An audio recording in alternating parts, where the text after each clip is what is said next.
Joining us now is Republican commentator Kristen Tate from New York and Democrat commentator Eric Guster from Alabama. Welcome to both of you. Kristen, it's gone down pretty well, Donald Trump's address to Congress. He seemed to set a far more inclusive and less divisive tone.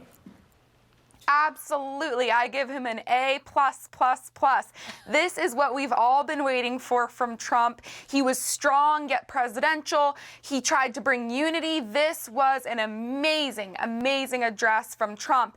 And, you know, most of the stuff that he was talking about, Piers, it wasn't even controversial. At least it shouldn't be. There's nothing controversial about putting the needs of American citizens before the needs of foreigners. And that's really the theme here of his address. It was America first. He talked about a lot of issues, but that was the common thread there. OK, let's see whether one of his opponents agrees. Eric, it was strong, presidential, showed a call for unity. In fact, Kristen says it's amazing. Do you share the same view? He was a great actor today, and I was very impressed that Trump was a great actor. We all know Trump as the most divisive president we've seen in years. And this man, he puts on a great act. For example, he's talked about unity. Oh, the time for the trivial fights are over. Come on, he's the most trivial man on earth. Part of the job of being president, isn't it, is to unify America, which has never been, many would argue, more divided than it is right now.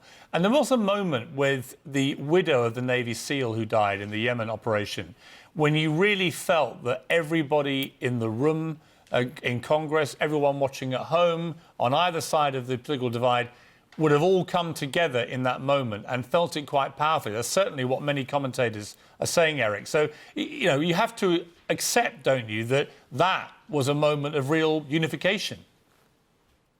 Oh, that was. Anytime you have a service member who's died in the act of service and gave the ultimate sacrifice, of course we come together in that moment. We do want, just like that young man's father wants, we want an investigation to the Yemen raid to see exactly what happened and to see whether or not Trump jumped the gun. But it is very important for us to be unified when it comes to the death of a service member, but we also must investigate exactly what happened and what led to that. All right, Kristen, what do you think were the key takeaways from Trump's speech last night?